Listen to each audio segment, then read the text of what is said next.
हाँ जी. So he had all the good things to speak about you, and then Professor Kumar से बात हुई मेरी आज. हाँ जी. Thank you so much. They're all Sir, kind to talk good things about me. Sir, so here we have Dr. Saurabh Taneja. Hi, Dr. Saurabh. This is Hi, sir. Namaskar, sir.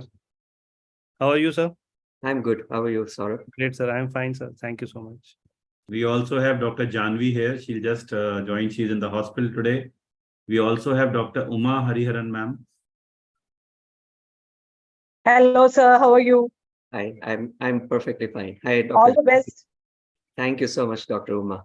Dr. Uma Janvi. ma'am, we will be inaugurating with your Saraswati Vanna. You will have to get ready with it.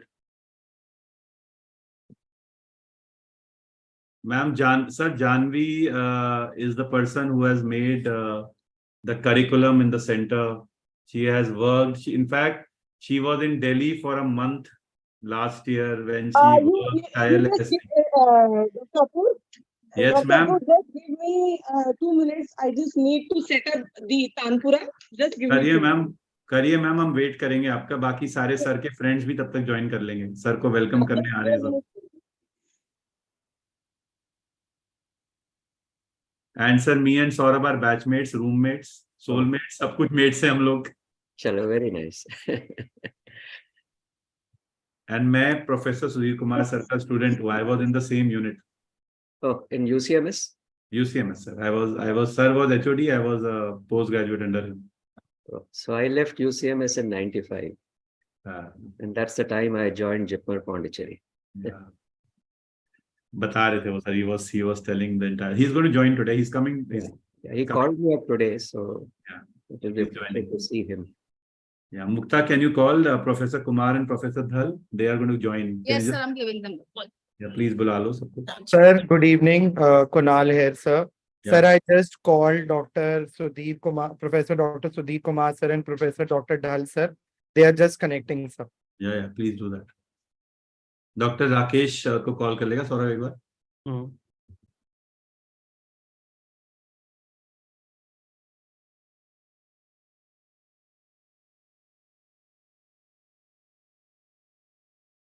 So, Dr. Apurv and Dr. Janvi, is this called conceptual anesthesia? That is how we are. Yes, sir. Yes, sir. That's how we are addressing it. Thank you, sir. Pranam, sir. प्रणाम. Sir, आप प्रणाम मत बोलो sir. नहीं, अरे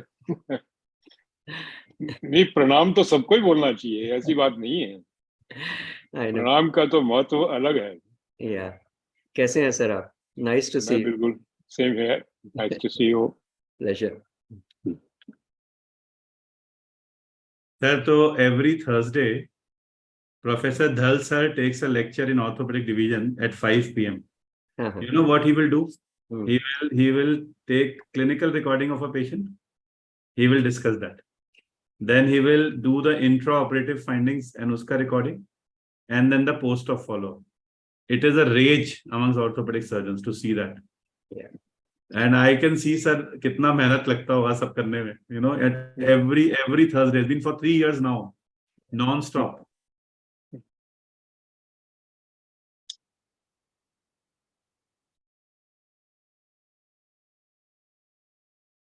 So Kumar sir, you can see I've lost all my hair.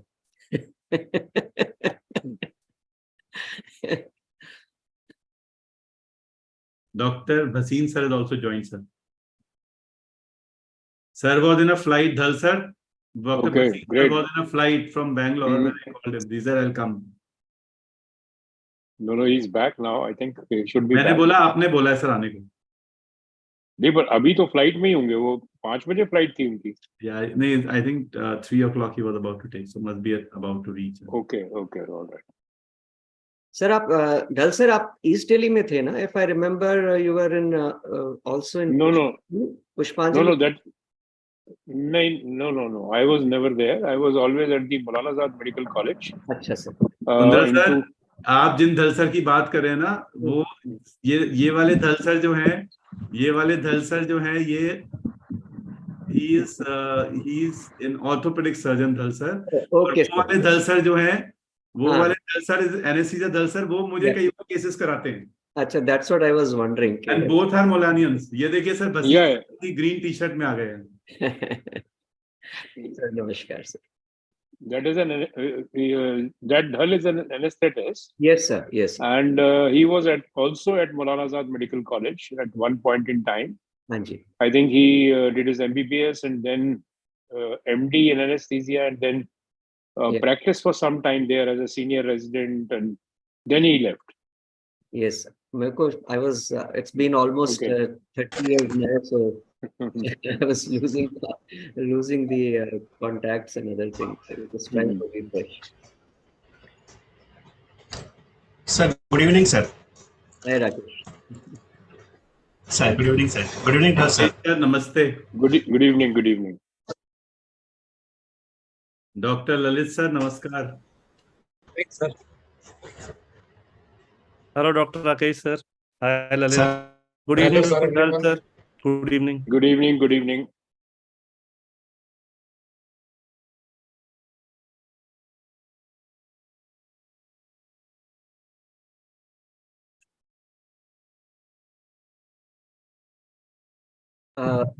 Dr. Apurva, what's the time limit? Sir आपको time limit देने वाला मैं नहीं हूँ, आप बाकी लोगों से पूछिए जो ऊपर बैठे हुए हैं, मैं तो सुनने वाला हूँ। नहीं, जो भी आप टाइम बताओगे फिर उस हिसाब सर से। It's on you. देखिए sir the students will also be listening to you. So हम लोग तो सिर्फ 10-15 मिनट आपको वेलकम करके कंसेप्चुअल एनेस्थीसिया पर विशेष करके बड़ों का आशीर्वाद लेके चले जाएंगे। फिर I think doctor Janvi, doctor Saurabh and doctor Rakesh will be talking to you and everybody they can coordinate everything. They can set कितना चाहते हैं। Rakesh, can I go at a slower speed, maybe 40 minutes? Is it all right? It will be perfect, sir. I think the topic is very important, and people wants to hear it because this is one of the mandatory topic for all the exams. So I would request you go slow, and maybe if you think we can have 2 sessions, if you want to go very slow also, sir. So whatever you think, sir. Both options are open, sir. So Rakesh, I've already split it into 2. So I will just talk about the basic ठीक है, principles now, and maybe the modern Perfect. vaporizers talk later on. Maybe. Perfect. That will be good, sir. That will be good, sir. So I think, sir, Professor Sri Kumar sir will join shortly. आ गए sir, आ गए, बस ठीक है, हम sir का ही wait कर रहे थे।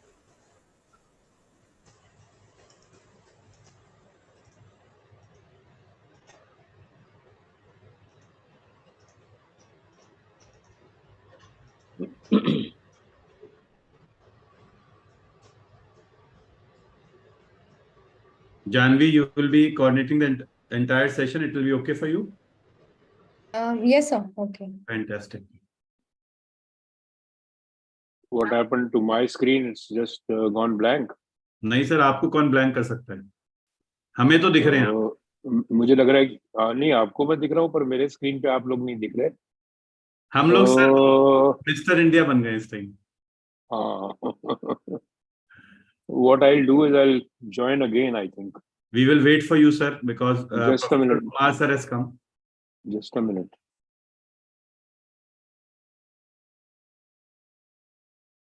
Sir, good evening Yeah. and namaste. Now I'm back. Sir को अनम्यूट करना है बस एक।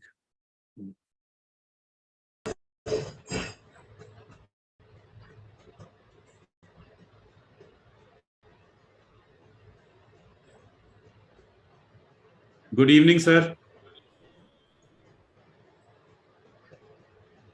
Kumar sir, good evening, sir.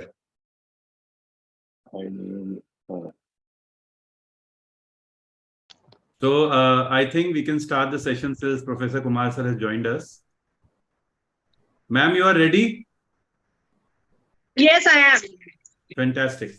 So Dhal sir, I'll be requesting you to speak some words. I'll just welcome everybody to Conceptual Anesthesia and then you can take over.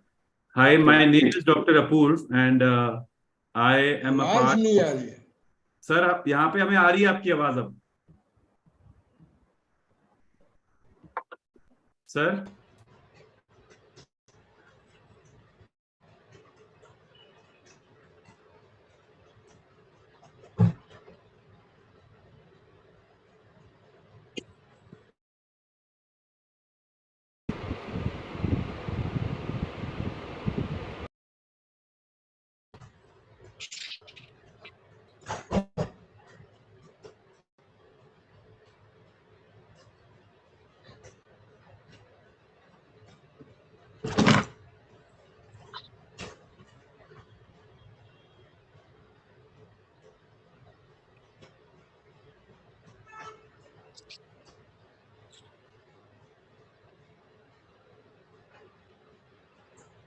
So my name is Dr. Apoor Mehra. Good evening, everybody. I welcome all of you to this session of conceptual anesthesia. And we are really blessed this evening to have so many senior teachers to bless us and welcome the students. I will require help of my friends and colleagues to complete the list. I will miss out because I don't know everybody, but I'm sure together we will. But yes, some of the names which I will like to welcome here are Professor Sudhir Kumar sir, who is an orthopedic surgeon, my mentor, my teacher. Professor Anil Dhal sir, my teacher, my mentor. Listen. Yes, we can listen to you, sir.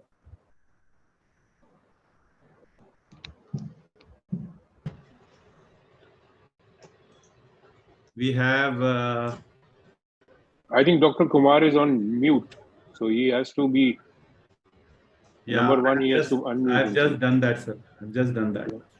Yeah, now it's okay. Hello, sir. Dr. Kumar, can you hear us?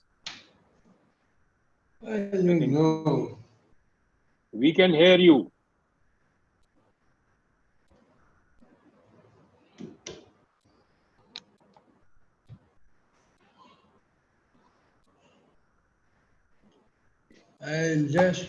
Can you listen to me? Yes, sir. Yes. We can. Yes. Are you able to hear me? Yes, sir. We are able to I hear you. am not able to hear you, but you are able to hear me, all right. Right.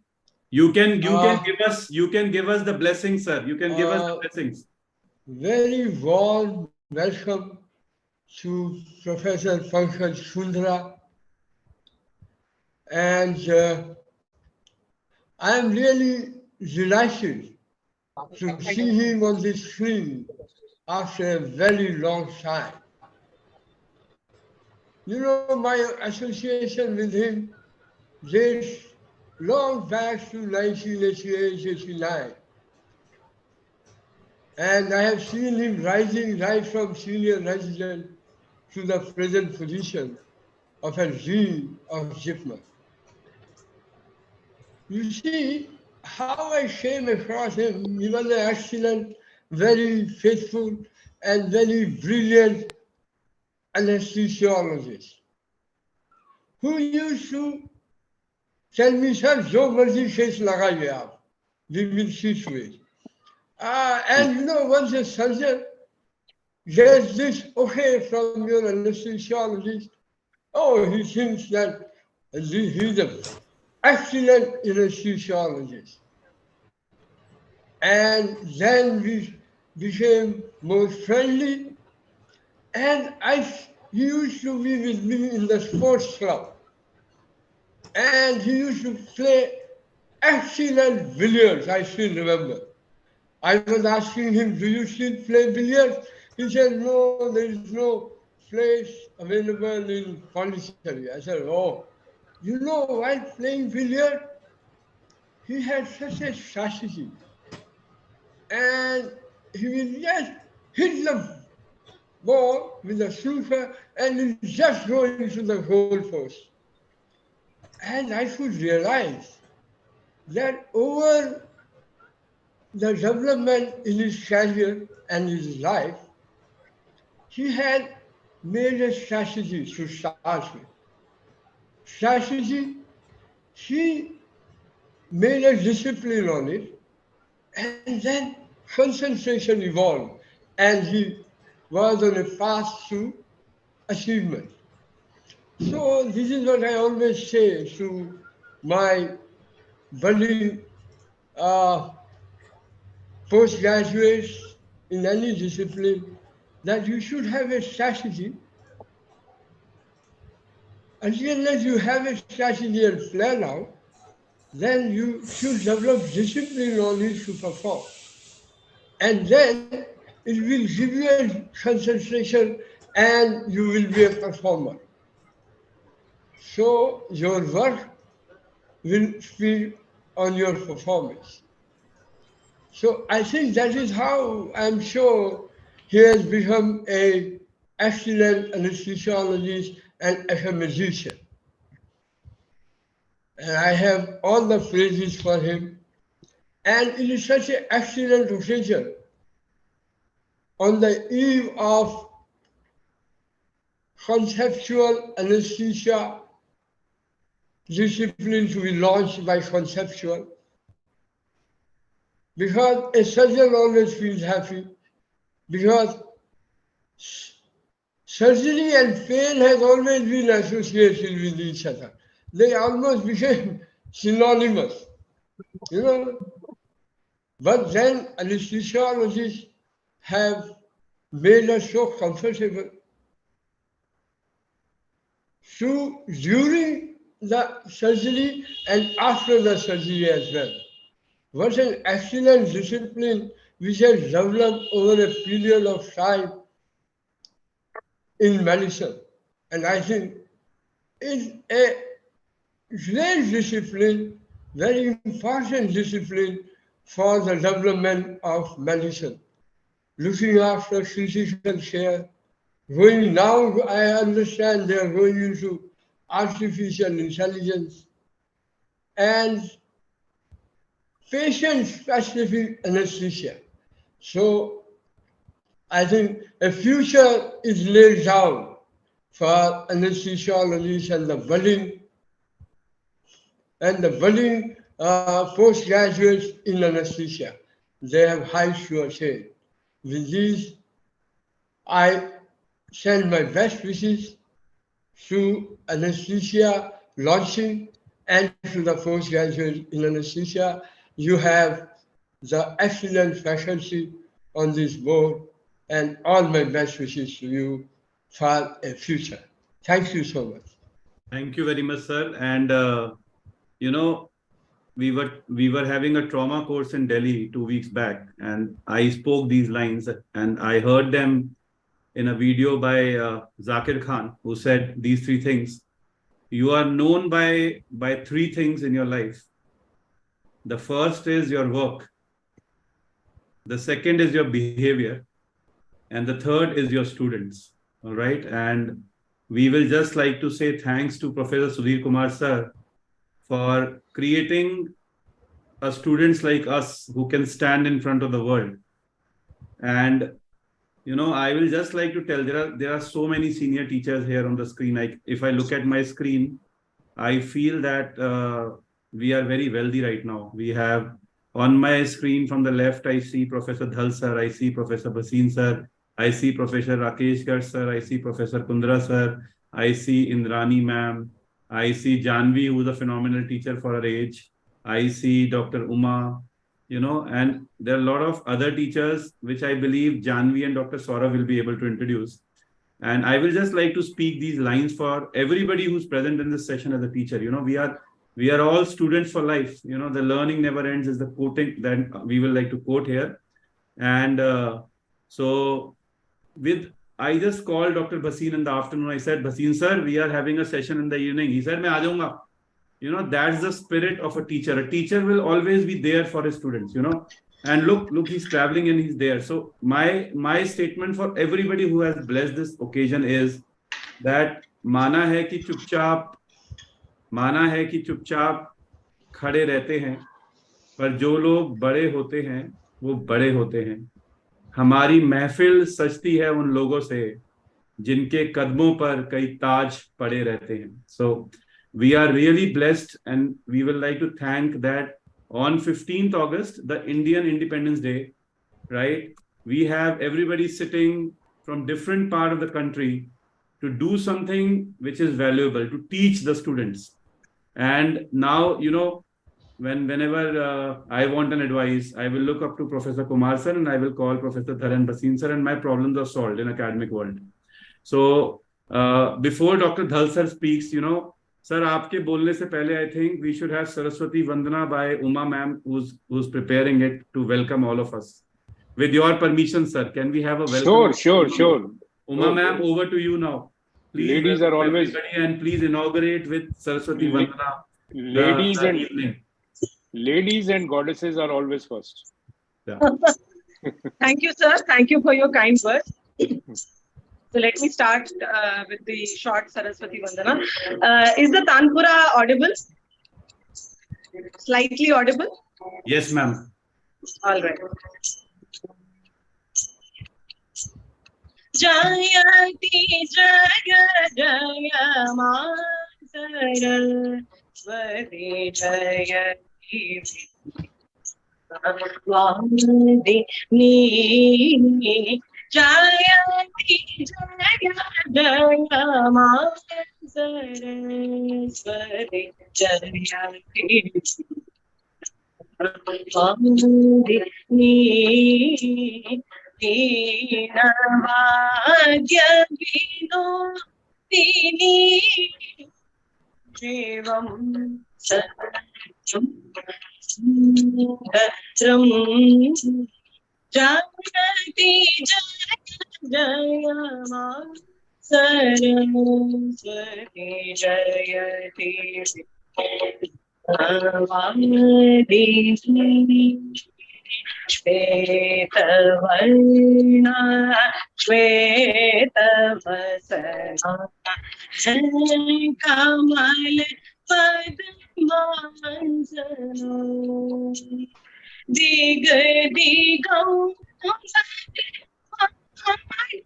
Mukharit Jagat Ki Aradhana Jaya Jaya Ma Saraswati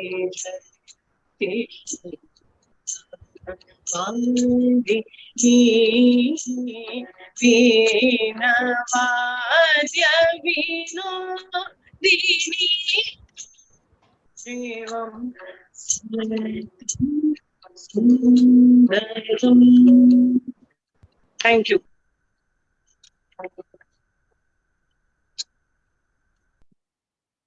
Thank you. Thank you very much, ma'am. Thank you very much. And Professor Dhal, sir, Yes, over to you, sir. Please welcome the students. thank you. Well,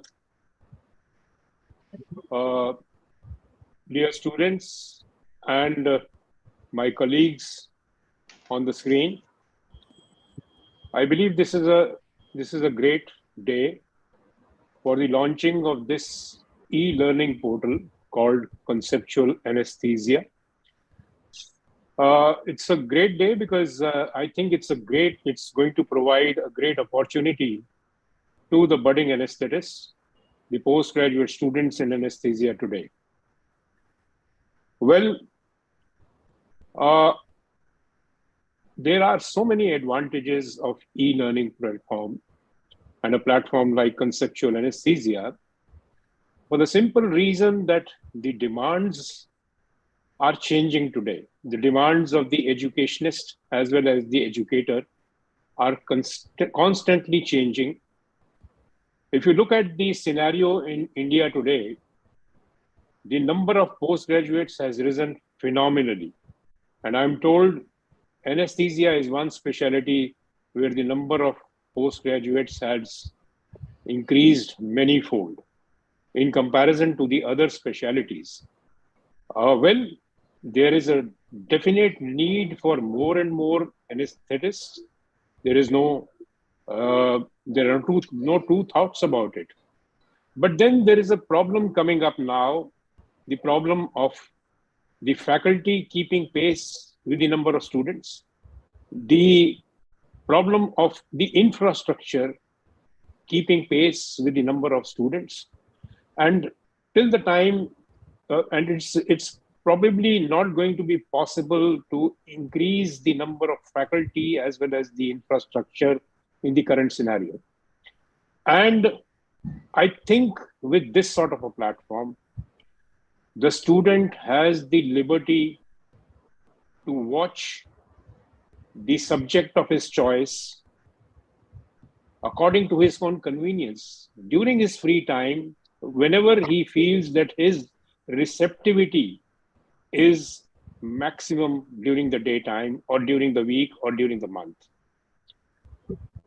He would be having access to lectures delivered by eminent faculty, and not only eminent faculty, but faculty who are masters in their own field, and they would be talking about the topic which is dear to them, in which they have a unique expertise. I think this is the biggest advantage, because these lectures are going to be archived and they are going to stay here. The platform is also gradually going to build content, and as the students join in and they graduate from first year to second year and third year, and then they are ready to appear for the exam, the content also is going to build up to a phenomenal level. I think in the changing scenario of education and medical education and education in anesthesia, this platform is going to go a long way to create anesthesiologists of future. When I was a student, I once came across a speaker who said that it is ironic that teachers of today are preparing students or doctors of tomorrow using the knowledge of the past, and preparing these doctors to treat patients of the future. I think there was a big pun meant in this, meaning thereby that probably the teachers of today are inadequate in teaching students of tomorrow to treat patients of future. I think with this sort of a e-learning platform, this sort of a discrepancy is going to go away, for the simple reason that there is going to be a mix of established teachers and young faculty is also going to be a part of it. So there's going to be a balance. And as the knowledge accumulates, as advancements in anesthesiology come in, they are going to be incorporated sooner than later into the content of conceptual anesthesia. I think students, it is going to be a great opportunity for all of you to be a part of this learning process. I wish you all the best. And I welcome all the anesthesiologists who are going to be on the faculty in this e-learning portal. Thank you, Dr. Apur, to give me an opportunity to be a part of the beginning of this phenomenal, futuristic e-learning portal that you have launched. Thank you very much. Sir. Wish you all the best. Basin sir, the last orthopedic surgeon आप होंगे. इसके बाद we will give the baton to the anesthesia group. You know, orthopedicians सारे घुस जाएंगे तो फिर हम कैसे काम चलाएंगे? You know, we will like to give the baton to Rakesh sir and everybody else. I think they are waiting. But आप एक बार अपने style में wish कर दीजिए students को. Okay, so you know, today is an Independence Day. Independence means freedom to do what you want to do. I hope this conceptual anesthesia makes the anesthetist have the freedom to do what they want to do in their career. It is a big opportunity for them to exploit and make the best use, and they get the freedom and independence to do in their profession, in their personal life, whatever they want to do.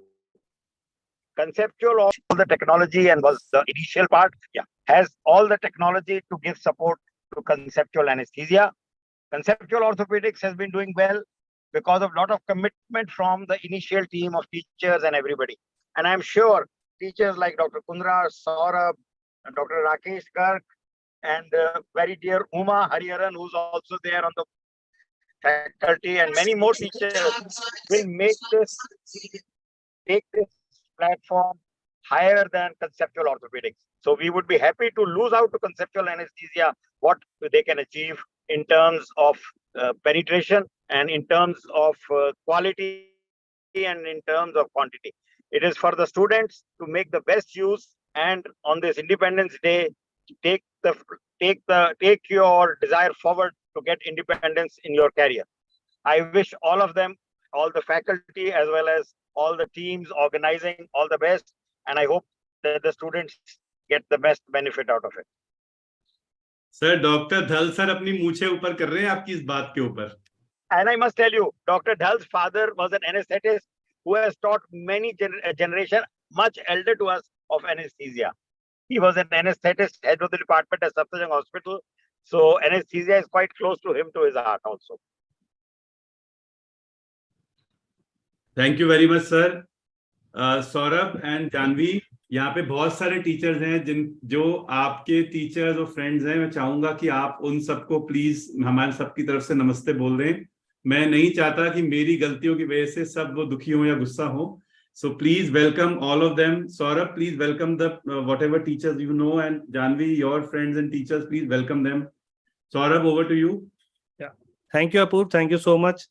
Thank you, Dr. Kumar sir, Dr. Dhal sir, and Dr. Bhasin sir, for the words of encouragement and the blessings, sir. Thank you so much. So I would like to welcome the faculty of Conceptual Anesthesia who are present right here. And I would like to first welcome Dr. Uma, Dr. Indrani, Dr. Rakesh Garg sir, Dr. Lalit, Dr. Rajeshri, Dr. Kishore, Dr. Janvi.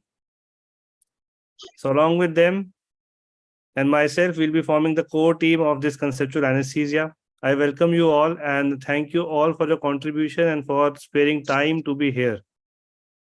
Thank you so much. I would request all of you to switch on your cameras, please.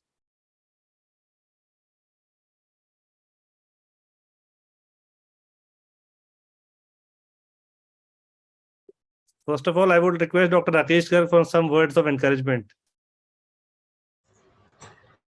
Thank you, Dr. Saurabh Taneja, a good friend of mine, and we have grown together over last many years to reach this stage. Thank you, Dr. Mehra, for starting this good initiative. And thank you. I have worked, in fact, not I will say I worked, I have learned along with the orthopedic doyens here, Dr. Dhal, Dr. Sudhir, Dr. Bhasin. I have learned and seen their surgeries and given anesthesia to a couple of their patients as my post-graduation and undergraduation for UCMS and Maulana Azad Medical College. So I've seen and learned a lot of them. I think teaching and training is an important aspect for any of us. And I personally believe that, at least I believe that I am a student always, and there is always a learning opportunity when we see people like Dr. Kundra taking any session or even talking to him is always the word of wisdom comes up and we learn a lot.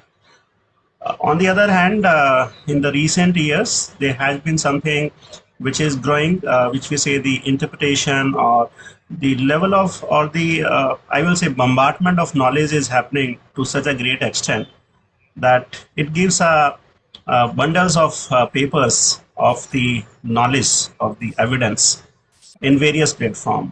And we see the platform, if you see, I was discussing with Saurabh some time back, that if you go on any social media, at least 1 or 2 webinars are going on at any place across the world, and we have the opportunity to learn. But simultaneously, we have seen a change in the teaching pattern. The earlier days, it was required because we do not have the access to the material, and our teachers used to prepare the slides and they used to teach on blackboards and about various concepts. But as the time grown, we have changed and we need to have interpretation because many material is available. We need to have more interpretation. And sometimes I feel that the younger generation are more at advantage, because if we want to have a paper, any good narrative review, we need to run to library, or I remember we need to run to the NML in Delhi to get that paper printed because we were not having those access. But nowadays the online media is so strong that you can get each and every article at the touch of a finger. And I was amazed some time back when we asked our students that which print book you have. They said that I don't have a print book. I use my iPad for all my books. So I was a little surprised. I said, at least you purchase one print book. It should be there in your library. It is always looks good and gives you motivation. He said, no, sir, it's not required because you name a book, I can show you right now in my iPad. I said, fine, but still you should have some, at least one or two standard books of the specialty into your cupboards. Having said that, the knowledge is good, but we need persons who can conceptualize those knowledge into a clinical practice. We see the type of cases that we are having, they are of variable difficulty. Even our surgical colleagues are going into the arenas where they are doing multiple complex surgeries in complexity of the patients with a lot of complications, and we are getting them down and we expect a good outcome. So we need to integrate those information from various sources and we need to bring them for the better understanding of the students. And this is actually what is lacking in the literature, right? Literature will give you that, yes, this is ASA3 patient, he is posted for TKR or THR. You can use this. But when we see the complexity of a patient, I think I don't find an article where we say TKR in a patient of a CAD with hypertension, with diabetes, with rheumatoid arthritis, how to do a surgery. There will be chapters of CAD in THR, there will be chapters of diabetic implications. But what about when we talk about a patient with CAD, with hypertension, with elderly population, and so on and so forth? Herein comes the role of a person who can integrate for us. Here comes the role of an experienced person who can imbibe those important points for students. And this concept has to brought into picture. Majority of webinars, majority of lectures that we see, they are focused. I see the article, I see the topic of the webinar. Like say next week, I'm taking a seminar, diabetic patient and its implication on a perioperative period. But if somebody is a diabetic, he will be in majority of patients in India with hypertension also. So what's combination effect? I think that concept has to change. That concept has to be brought in teaching pattern. And that is what the senior leaders, like I could see Dr. Indrani here, Dr. Pankaj here, and there are many, many good teachers across India who are wonderful in their experience from knowledge, research, from their the collection of various complicated cases and the experience gained by them. I think we need to bring those into our teaching training. We have to get away from dedicated, I will say, lecture on a particular topic. What we need to have more interpretation, more concept generation, and that is what will bring about the patient outcome. I think this is a good initiative taken by Dr. Mehra, Dr. Teneza and his team. And I'm sure that we will be able to achieve this concept of conceptual anesthesia for management. A little difficult. I'm sure it will be difficult for them to create a concept because this requires a change in teaching pattern. And we have gone to teaching pattern. If you see the latest NMC rules also, I will say not rules, suggestions also, even by the DNRBs and NBs, they're also looking for change in the teaching pattern. It cannot be teaching lectures. It has to be more of a case-based discussion. It got flip-flop classes and so on and so forth. So I'm sure that this concept appears to be quite fascinating.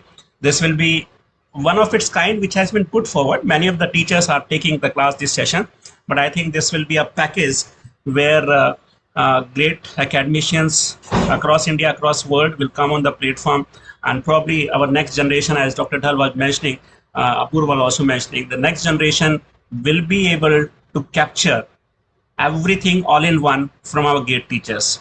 So I say my all the best wishes for a successful platform for all my postgraduates. I'll say not postgraduates, even I will also be learning from these platforms, listening to our teachers. So thank you, Saurabh. Over to you. You are muted, Saurabh. Saurabh, you are muted. Yeah, I know. Sorry. Thank you, Dr. Rakesh, for your words of wisdom. And we will try our best to give the best to the students.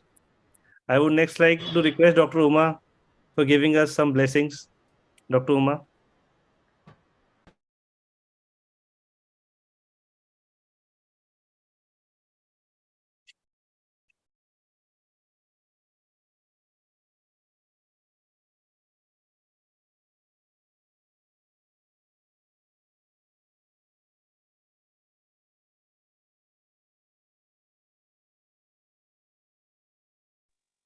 Hello, am I audible?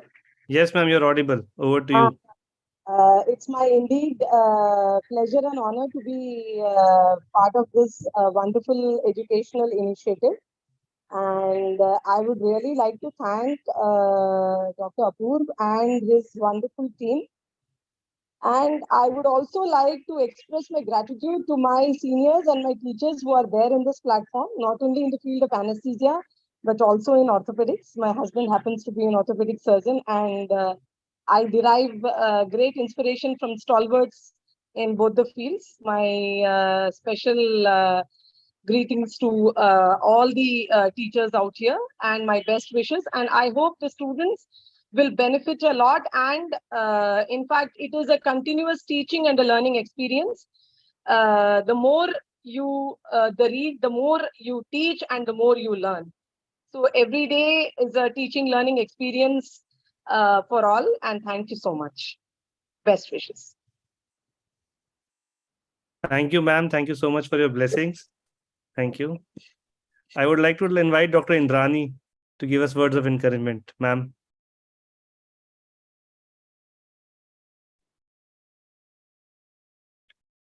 Good evening and happy Independence Day to all of you. I would like to congratulate Dr. Apoorv Mehra, Dr. Janvi, and the entire team for having this great concept to help students prepare for their anesthesiology exam by imparting the necessary knowledge from the who's who in the field of anesthesiology. It feels really great to be part of conceptual anesthesia, and I'm certain this e-platform will present as a complete lunchbox, as you can call it, where every detail is provided in all the lectures, and the student can imbibe the knowledge.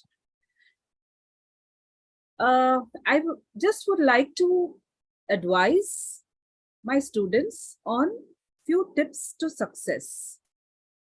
Please remember, there is no shortcut to learning, and it's always 99% perspiration and 1% inspiration. And we as mentors are giving you that 1% inspiration.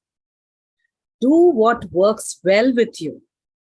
If your concentration works best in the library, go there, or if at home, ensure you have a proper desk in front of you and a comfortable chair to maximize your learning. Whether you're an AM learner or a PM learner, I don't know, but again, our seniors and our elders have already said that your memory is at the sharpest in the morning. So morning learning probably is slightly better than other times. And eat and sleep well, take short breaks to stretch, avoid a burnout, and recharge yourself. When you stretch, you do recharge yourself. And better to be organized when you're studying. You have to have a proper schedule of what you're studying. Now, this app is going to provide you various lectures. And you can have a schedule to listen to those lectures every day. So take advantage of that. And remember, reading once is not enough. You always have to revise. So if you have read your textbook, a particular topic, go to this app and open the lecture given by the senior teacher. And that will be a permanent, fixture in your brain. You're never going to forget it. So that way, this e-learning, by virtue of watching your teacher give the lecture, will definitely stand, permanently in you actually. And more is to interact with a mentor. You have to have a mentor and interact with them, discuss the whole topic. And these are just a few tips which I can give you. And I heartily congratulate the entire team of Conceptual Anesthesia, and I wish the student to take advantage of this e-learning app, and best of luck to all of them for their coming examination. Thank you so much for making me part of Conceptual Anesthesia. Thank you so much, ma'am, for your words of encouragement, the blessings, and being there. And happy Independence Day to everyone. Thank you, ma'am. I would like to invite Dr. Kishore Mangal, a dear friend and a colleague from Jaipur, to give us some words of encouragement. Good evening, all the respected teachers and seniors. And I am Dr. Kishore Mangal, and I got myself trained in anesthesia from PGI Chandigarh. And then I went to Gangaram Hospital and Max Hospital for my training in critical care. And now I am practicing intensivist at Jaipur. And I'm always happy to contribute for academics. And as Dr. Saurabh said, that to me that he's making this conceptual anesthesia program. So I was always like, there was no point of saying any, or there was no chance of saying no to this thing. And I'm very happy to contribute to this. And we run me and my friends in Jaipur run another course, which is not an online course, it's an offline course. And the name of that course is Concepts in Critical Care. So now I am attached to two concepts courses. And I think it's a great step for everyone to learn. And this is also going to improve ourselves also. So that is one more important reason for me joining here. Thank you so much. Yeah. Thank you, Dr. Kishore. Thank you so much. Yeah. Next, I would like to invite Dr. Janvi. Hello, sir. I would like to thank Dr. Saurabh as well as Dr. Apur for considering me right in the very beginning of conceptual anesthesia. So there is a history behind conceptual anesthesia. We drafted the entire schedule and the portion for conceptual anesthesia last year. And I remember I got a call from Dr. Apur's team and he asked me, would you be able to come and record for a few days? Would you be able to come to Delhi? And I took my mother along and I said, okay, let's see what this turns out to be. Let's go for a week to Delhi. And I remember reading, learning, revising every day. It was almost like giving my MD exams all over again and recording. And those recordings went on for almost a month, in which we recorded approximately 130 lectures, which were spanning from everywhere, didactic lectures in the studio to having interactive sessions like CPR training with Dr. Saurabh. We even went to the hospital and we had live sessions in the hospital with ultrasound guided blocks as well as the machine circuits, everything in the hospital. And I thought, okay, now this month I've put in all my efforts and this is what is going to come on the app. But Dr. Apur had a much bigger vision for the app. And since July of last year, we have tirelessly been working to integrate in-app notes. So we have notes of all the recorded lectures on the app for the student to be able to access them later. Also, we have a question bank of MCQs with very beautifully explained explanations. Again, that is as per each and every section of super specialty in anesthesia. And also we have two books that have been drafted mainly by Dr. Lalit and me. And these are on instruments as well as machine and drugs in anesthesia. So it seems very overwhelming that the 1 year of hard work is now culminating into this day today. And I'm so thankful to be here. And the journey is still long, because we are planning to also introduce live lectures, which we are planning to have almost every 3 to 4 times a week. So I hope that we will get in a good place from here, and all the anesthesia residents are able to take advantage of the fact that now they have almost everything that they require for preparation of their exams as well as their concepts in a concise manner in the form of an app. Of course, this does not replace textbook learning. Textbook is always going to come first, but this app will help them to augment their understanding of the subject as well as to be able to do very well in their exams along with their schedule. Thank you. Thank you so much, Janvi, for elaborating what all we'll have in the app and the last year. So now I would request Dr. Rakesh Garg sir to invite Dr. Pankaj Kundra sir for today's landmark talk.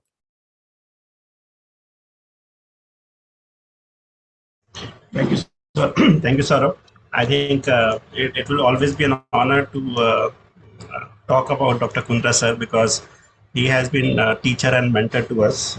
And not only me, I think many of us in this generation have heard Dr. Kundra sir directly and indirectly at various platforms. And we have grown up to reach this stage only by various informative talks. And I have the privilege to learn many things from sir. Even working like an editor, he guides me and mentors me for various aspects. And to the audience, I just mentioned that one of the landmark publication, if you see in the Indian Journal of Anesthesia regarding the vaporizer, is by Dr. Kundra. So I think, one good thing I should disclose also, I will not mind disclosing it.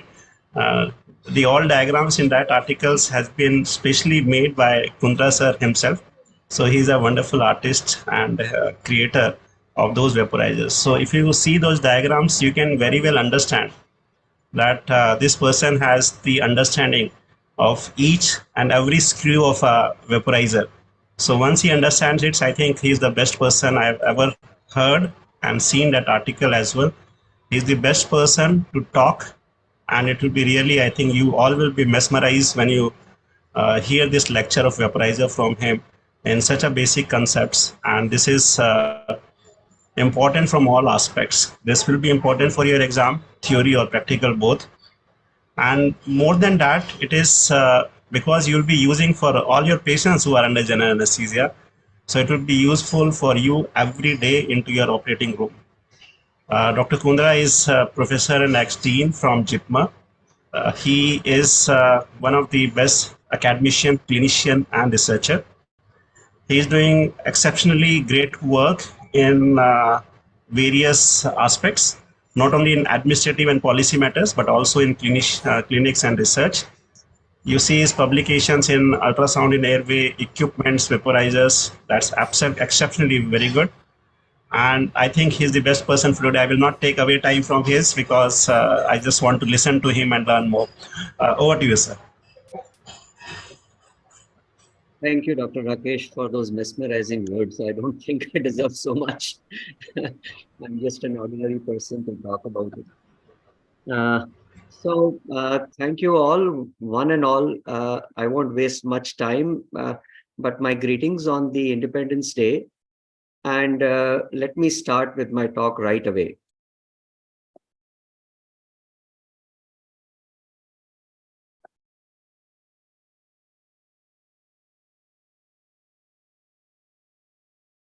So the talk which I have planned for today is the vaporizers, the physical principles and safety hazards. I didn't want to give too much of information. Maybe later on, as the time progresses, we can talk about the other parts.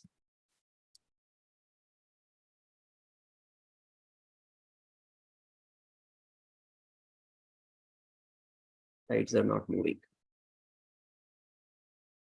Yeah. So I start with a disclaimer. Please make sure all content is copyright and do not click pictures or reproduce any part anywhere. There's no funding or financial support from any agency or from Conceptual Anesthesia, and this is only for educational purpose. Now let's start with the vaporizers and what are the physical principles.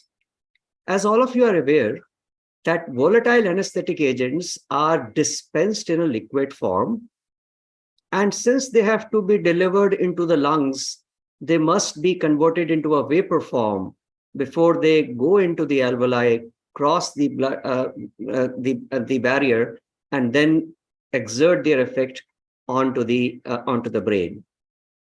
So what we normally do is, on the vaporizer, we set up a dial setting, which says the volume percent. If it is isoflurane, you would say 2%, 1% of isoflurane is being delivered to the patient.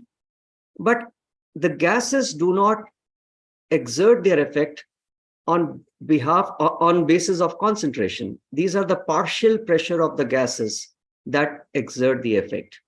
So what you are delivering as agent concentration finally would have a therapeutic effect by means of its partial pressure. So what's the relation between volume percent and partial pressure? As all of you know, volume percent is basically the units of volume of gas in a total units of 100, and that is of the gas mixture.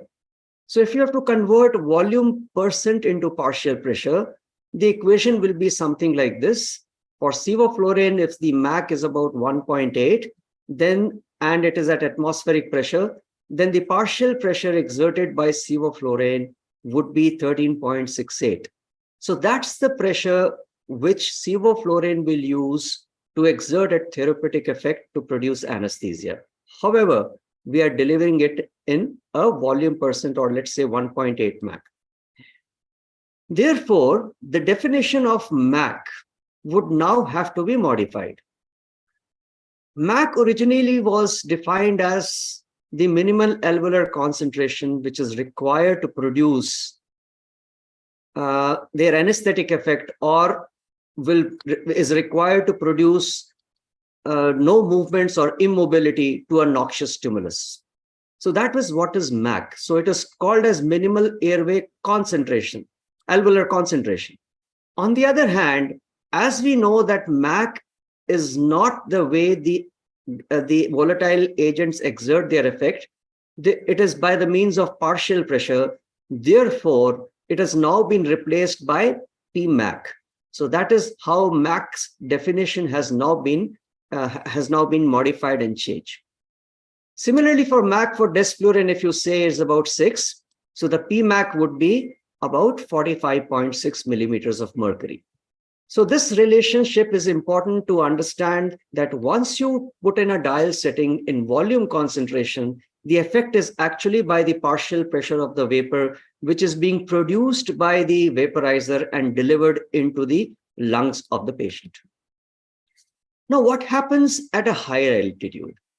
Would that vaporizer work in a similar way that whatever you are having a dial concentration, would the Pmac be the same at sea level or at 10,000 feet? So the barometric pressure at sea level is 760. And if you deliver 1.8% Pmac for sevoflurane, it is going to be 13.68. Similarly, at 10,000 feet, the barometric pressure is almost half. So this is an arbitrary figure just to make you understand. So if the barometric pressure is reduced to half, that is 380, then the amount of sevoflurane which is going to be vaporized by the vaporizer would be 3.6, because the vaporizer is exposed only to the atmospheric pressure. It is not pressurized by further pressures which are exerted onto the vaporizing chamber. Therefore, the MAC or the Pmac remains the same, whether you deliver the same vapors at sea level or you take it to a high altitude. It is not going to make a difference, because as the atmospheric pressure comes down, more of vapors are being formed and they compensate and give you the same Pmac. But if you talk about desflurane, which is a pressurized vaporizer where you keep it at 2 atmospheres, that in that conditions, because the vapor pressure the atmospheric pressure or the pressure exerted onto the vaporizer is twice the atmospheric pressure, which remains constant at the sea level as well as at the high altitude level, the amount of desflurane vapors which are going to be delivered are going to be much less. So these are the things which we need to remember. If the vaporizer is at an atmospheric pressure, the vapor pressures would go up. But if the barometric pressure is high, and it is kept twice the atmospheric pressure, then a similar amount of vapors will not be vaporized from the liquid interface. Now, how does this process of conversion of liquid to vapor occur in the vaporizer? So let's see a small glass bottle where we have put in some liquid. And when this liquid is kept open, you'll find that some of the molecules will derive energy from the liquid and will start evaporating. That is how our clothes dry. And any liquid which is kept would have some amount of latent heat of vaporization, which will help the vapors to leave the liquid interface and move on to a vapor state. So this is the latent heat of vaporization, which all volatile agents also have. However, when you close the lid of this container, these vapors will not be able to escape. So in the air chamber or the air compartment above the liquid interface, these vapors will accumulate. And when these vapors accumulate, they exert a pressure onto the lid as well as on the walls of the container. And this pressure which is exerted by the vapors is called vapor pressure. The problem is that this vapor pressure is going to vary with time and with temperature. Therefore, we need to understand what's the difference between vapor pressure and saturated vapor pressure.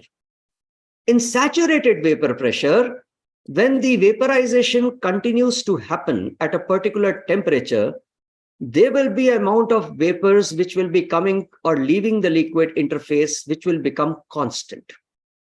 So at that particular time, the vapors which are leaving the interface would be constant, and they exert a constant pressure onto the compartment or the container, onto the walls, and that is called the saturated vapor pressure.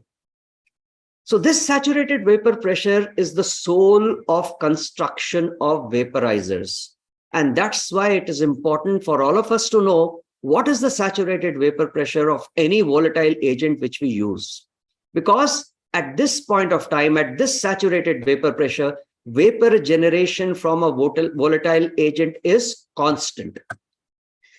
So there will be a constant dynamic equilibrium between the vapors which are leaving the liquid interspace and some of the vapors which are again entering into the liquid interface. And this dynamic equilibrium is established in a container and at a constant temperature. If you increase the temperature, the saturated vapor pressure is likely to change. Now, let's go to a container to define what can be the boiling point. So the boiling point is something different than what is a saturated vapor pressure. Now, this is a container where we have kept a liquid and we have started heating the liquid here. But there is a constant atmospheric pressure which is applied onto the liquid interface. Therefore, these molecules are not able to leave the liquid interface because of the atmospheric pressure which is applied onto the top of the liquid. Hence, they remain in the liquid phase and they do not escape the liquid interface. However, when the pressure inside the liquid exceeds the atmospheric pressure, that is the time the vapors, these molecules, would be able to escape from the liquid interface, and that is what we describe as boiling point. Therefore, the saturated vapor pressure, when it equals atmospheric pressure and the molecules are able to overcome the atmospheric pressure to leave the interface, would be described as boiling point. What's the importance of boiling point? If you have a low barometric pressure, then the liquid is likely to have low boiling point. So the pressure applied by the atmospheric pressure is going to be low, and therefore at a low pressure, the vapors would leave the liquid interface, and that is why the boiling point gets lowered if the barometric pressure is low. Now, if you want to increase the boiling point so that the liquid doesn't boil at a room temperature, you'll have to increase the pressure. And that is precisely what we do with desflurane vaporizers. Because desflurane is likely to boil at room temperature, we increase the pressure into the vaporizing chamber so that we can increase the boiling point of vaporizer, of desflurane.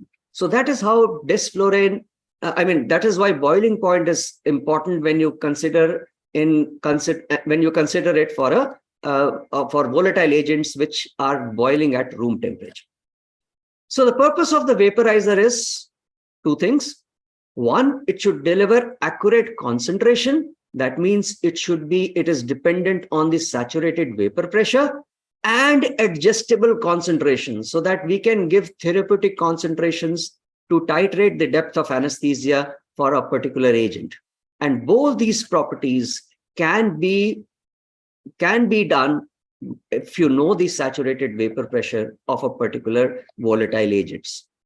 So let's see how the concentration of an anesthetic vapor in a gas exists. So the concentration of the vapor of the volatile agent will depend upon the vapor pressure, as we have already highlighted, and the ambient pressure, which is the atmospheric pressure. So let's consider isoflurane. At 20 degrees centigrade, the isoflurane concentration would be the vapor pressure divided by the atmospheric pressure. And if the saturated vapor pressure of isoflurane is 239 and atmospheric pressure is 760, then you will be delivering 31% of isoflurane to the patient. Now, this concentration is pretty high. This is much more than what we normally give to patients. We would rather give 2%, 2.1 or 2.5% of isoflurane. That's the therapeutic range. But what is happening here is that if we connect the patient to the isoflurane directly through a vaporizing chamber, we'll be delivering 31% of isoflurane. So somewhere we need to adjust this concentration, which has to be delivered to a patient so that it becomes therapeutic and not toxic. So how do we do that? So what we need to do is, there are two aspects to it. Either we dilute the carrier, or the carrier gas dilutes the concentration which we are going to deliver to the patient, or we control the concentration precisely so that only 2% or 2.1% is delivered as per our dial settings. So how is it possible? What is the mechanism of the vaporizer? How does it deliver this kind of therapeutic concentrations? So concentration calibration is the way it is done. And if you look at this concentration calibration, which we talk about, is the carrier gas flow, which can be modified to go through the vaporizing chamber, and some of it could bypass the vaporizing chamber. And then both of these gas flows meet each other so that the concentration of isoflurane is diluted by the carrier gas, which is going through the vaporizer. So that is what will be called as variable bypass vaporizers, which means there is a splitting ratio. You set up a fresh gas flow, a portion of it goes through the vaporizing chamber, and majority of the gas flow bypasses the vaporizing chamber, so that when the fresh gas flow, which has been directed to the vaporizing chamber, comes and meets the bypass flow, the amount of concentration of isoflurane is highly diluted or becomes therapeutic. So this is what is called as a variable bypass vaporizer. The other type of vaporizer which exists, which we are not using nowadays, but it was used earlier, was called a measured flow vaporizer. Measured flow vaporizers would not have a single fresh gas flow. You will have two fresh gas flows. One would be for the carrier gas, that is going through the vaporizing chamber, and the other would be the bypass gas. So you will have separate gas flows which you will have to adjust. And when these two gas flows converge, you will have a desired concentration which will be delivered to the patient. So these are the two kinds of vaporizers which we have developed. And most commonly nowadays, or earlier as well, we were using variable bypass vaporizers. So let us talk about the first category. So as I told you that the fresh gas has to be split into two flows. One which should be directed to the vaporizing chamber. The other is which should bypass the vaporizing chamber. So this manufacturers would do it according to the saturated vapor pressure of the volatile agents. So how does it happen? If the dial setting is 1%, that means the ratio of the bypass gas is 46:1. So if it is 4,600 ml will be bypassing the vaporizing chamber, and only 100 ml of the gas will be going into the vaporizing chamber. That means the fresh gas flow has been split. One, which is bypassing 4,600 ml, and 100 ml, which is directed into the vaporizing chamber. So that is how it will happen for halothane. Now, this depends on the saturated vapor pressure. Therefore, splitting ratio is actually designed according to the saturated vapor pressure. So if your saturated vapor pressure of the two agents like halothane and isoflurane are almost similar, then you can use the same vaporizer for these two agents. However, look at the splitting ratio for sevoflurane, where only half of the gas, 2,500 ml of the gas is bypassing the vaporizing chamber, and only 100 ml is going into the vaporizing chamber. So that is why you cannot use sevoflurane with any of the other vaporizers, which will become agent specific. So agent specificity is designed by the saturated vapor pressure of any volatile agent, and according to that, the manufacturers would set up the splitting ratio. Now, if you increase your dial setting, what will happen to 2%? Then you will find 2,200 ml would bypass the vaporizing chamber, and only 100 ml would be directed into the vaporizing chamber. So that is how the concentrations or the vaporizer output is going to match your dial settings, basically because the manufacturers have now set up a splitting ratio for that particular agent with the particular saturated vapor pressure. So that's why I said saturated vapor pressure is the soul behind which the manufacturing of vaporizers occur. So how do the vaporizers deliver a vaporizer output according to what we said? So this is what we have already discussed, the barometric pressure. So if there is a low barometric pressure, the vapor output is likely to increase. That's why I gave you the example of sevoflurane, that the vapor output increases because the barometric pressure is lowered at 10,000 feet, and therefore an equal amount of vapor will be now escaping the liquid interface, and the saturated vapor pressure would be much higher at a low barometric pressure, but the Pmax would remain the same. Second is the boiling point of a liquid we have already discussed. So agents which boil at low atmospheric pressure, they will have a decreased boiling point. Thus, for desflurane, we have 2 atmospheric pressure which is exerted onto the fluid chamber so that its boiling point can be raised and it doesn't boil at room temperature. How the carrier gas flow is split? It's by the splitting ratio dependent upon the saturated vapor pressure. Now, there are another 3 basic principles under which the vaporizing output can be altered. One is the surface area of vaporization. That means the gas which is directed into the vaporizing chamber should get fully saturated with the vapors which are being generated by the liquid in the vaporizing chamber. So we need to increase the surface area of vaporization. How do we do it? And what was the vaporizers earlier, drawer and other vaporizers? What were the fallacies and how have we corrected this? That is what we are going to talk about it now. Mainly the surface area of vaporization is increased by increasing the resistance of the gas which is going into the vaporizing chamber. And this is what is called plenum or plenum type. So if you go to temples, if there is a huge rush, you will find there are convolutions which are formed so that you can accommodate more number of people in a given space, right? So they form convolutions and you go through all those convolutions before you can actually enter the temple premises. What does it mean?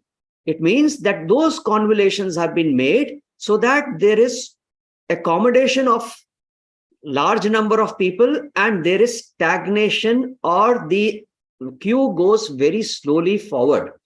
So when the queue moves slowly, there is enough time for that gas flow to get saturated with the vapors which are being generated from the liquid interface of the liquid which is lying inside the vaporizing chamber. So it increases the resistance to the gas flow into the vaporizing chamber. That is what plenum type means. So in a variable bypass vaporizer, there can be a plenum type where we have increased the resistance, and there can be a low resistance drawer vaporizers where internal resistance is low. What does it mean? It means that the fresh gas flow here would be above the atmospheric pressure because everything is jammed, the resistance is high. But in a low resistance type, the fresh gas flow is likely to be at atmospheric pressure.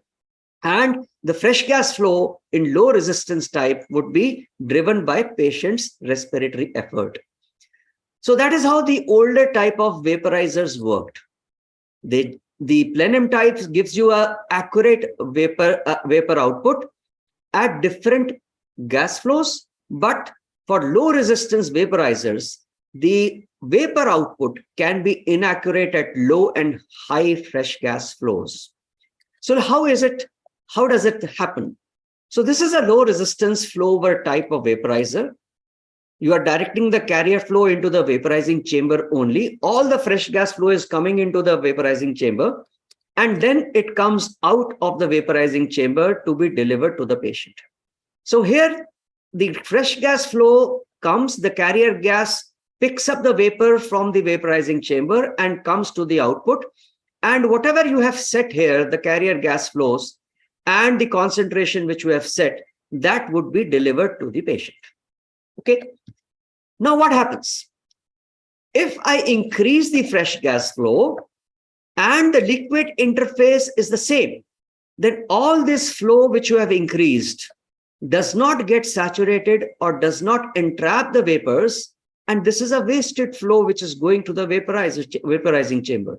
Therefore, the concentration which you have set here gets further diluted because of the high fresh gas flow which has been set up, and the anesthetic concentration for the vaporizer output would be decreased than what you have set.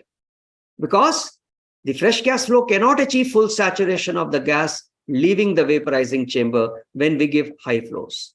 So there was a problem with these low resistance vaporizers, and that is why the development of plenum type of vaporizers were introduced.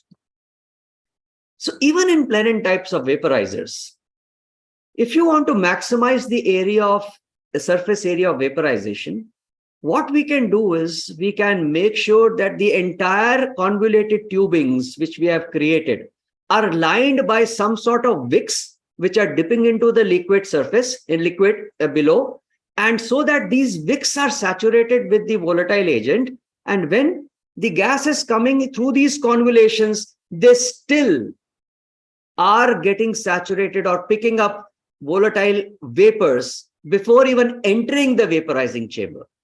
And then you can also create baffles. So this is what is a plenum type, and this is a diagram which explains it. How do you increase the surface area of vaporization in a plenum type? So this is the fresh gas flow which I have set, that is at the inlet.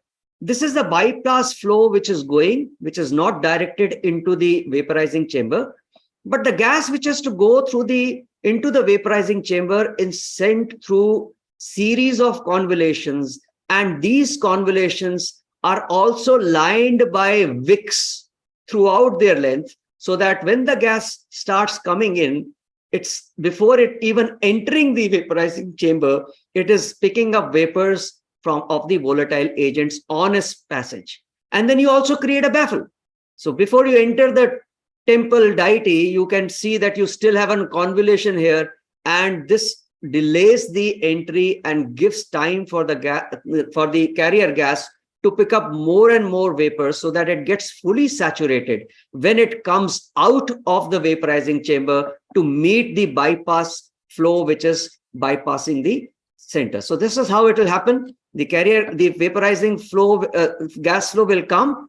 It will start picking up vapors from here, go through the baffle system, and then when it comes out of the vaporizing chamber, it is fully saturated with the vapors and joins the bypass flow to deliver you the therapeutic concentration of the vapor which you have set on the dial.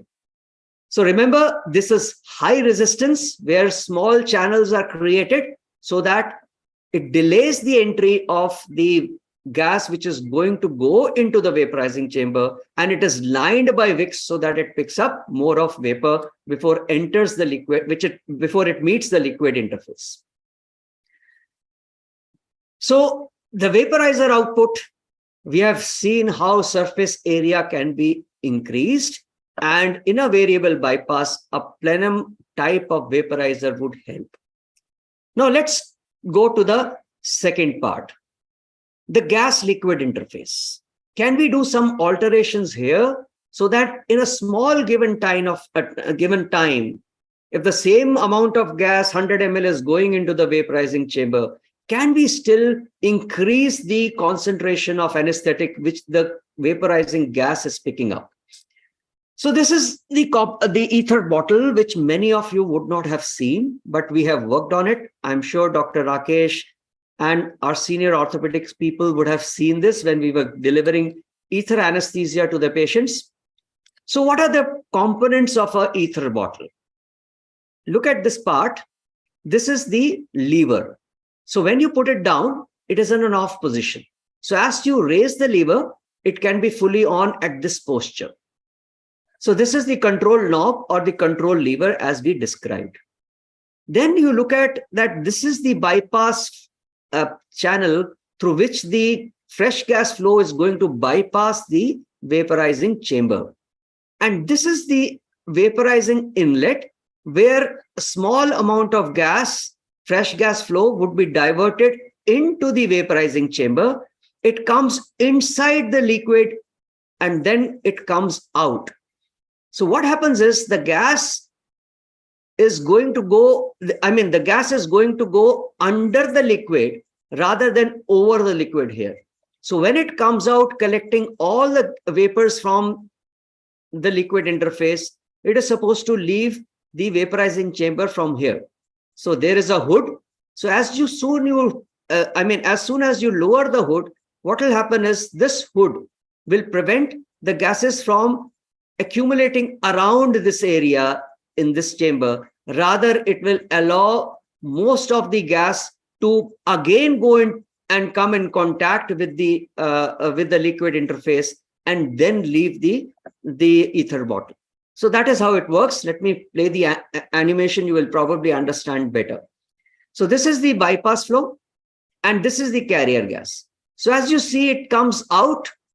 The Kowloon directs all the gas towards the liquid surface so that it can collect the vapors and then go and join the carrier, the bypass gas.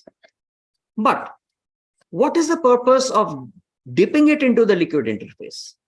The purpose here is that once you lower your plunger here, then the plunger goes down, and as the plunger goes down, it directs the vaporizing gas to bubble through the liquid and collect more and more vapors.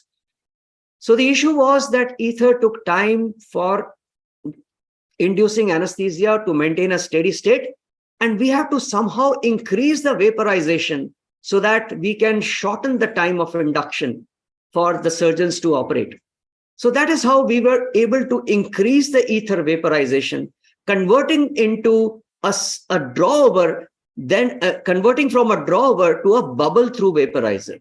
So this Kowloon, when we dipped it further down, then the gases which are going to come when it goes down the interface, it will direct the gas which is coming into the vaporizer to bubble through the liquid and collect more and more vapors before it exits from here and meets the bypass fresh gas flow. So it was concentration calibrated. It could be used as a flow over. If the Kowloon was above, then it will only direct the fluid, the gas to meet the interface and not bubble through. This was not temperature compensated. So what was happening was, as soon as the vaporization increased, the ether bottle will cool down and then the vaporization will get affected and the vapor output will become low. we had to maintain the same temperature. So a lot of times we'll keep our hand there so we could provide the body heat to make sure that the ether has some sort of an external heat which is provided so that the temperature doesn't lower down to alter the vaporizer output to what you have set.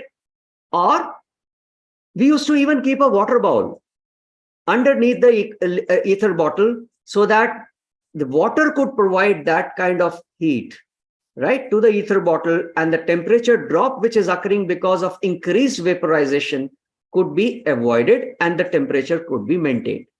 So what do we understand here? There is another component which can alter the vaporizing output. That is the temperature. So when the liquid evaporates into vapors, the temperature fall occurs, and we have to design the vaporizer in a sense that this temperature drop can be compensated automatically. So this is what should have to be done, and we'll have to focus on those things. So later on, after the ether bottle, there was an OMV, Oxford Miniature Vaporizer, which was very portable. This was also a variable bypass, had two channels, one to the vaporizing chamber, the other would bypass, and the flow over with metal wicks which were there. This was low resistance type, as was the ether bottle, and multiple agents could be done. And this also was not temperature compensated, but because it was portable, it could be used anywhere with any machine. So this is a prototype. This is the actual Oxford Miniature Vaporizer. And this is a diagram which I've drawn here to tell you that in this, they try to put the wicks around the vaporizing chamber. So all these gases which were actually escaping from multiple ports, even if they don't meet the liquid interface, they will come in contact with this part of the vaporizer, the metal wicks, and would get saturated or pick up vapors from the sides of the bottle as well. And what did they incorporate? Understanding from the ether bottle, they provided an internal water bath. So this water bath would try to somehow provide some heat, but it was not the precise kind of vapor control it would give. So therefore, a water bath was incorporated into the Oxford Miniature Vaporizer, which we were using externally, now was inside the vaporizer, but it was good, but not exactly the kind of precision which we wanted.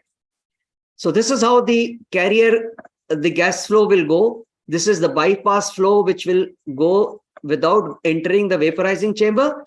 And the one which is directed through the vaporizing chamber had multiple ports which will go out. These will collect the vapors from the sides, and some of them lower down will come in contact with the liquid interface. And finally, the gases would mix with the bypass flow and give you the desired concentration which you have set. That's how it happens. So we have seen that all these points do affect the vaporizer output. And the last one which we are left with is the temperature of the liquid. How do we provide temperature compensation? So to make sure that whatever we set onto the vaporizer is also delivered. The concentration of the vaporizer output should not fall or should not exceed then what is your dial setting.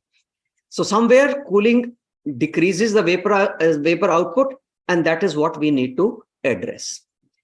So this can be overcome by two mechanisms. One is temperature stabilization, the other is thermal compensation. So temperature stabilization is something that you construct a vaporizer with. You need a metal or you need some compound which has high specific heat capacity and has high thermal conductivity. So these properties are important to provide temperature stabilization. And this is the material which should be used for vaporizer construction. So you need a metal which has high specific heat as well as high thermal conductivity.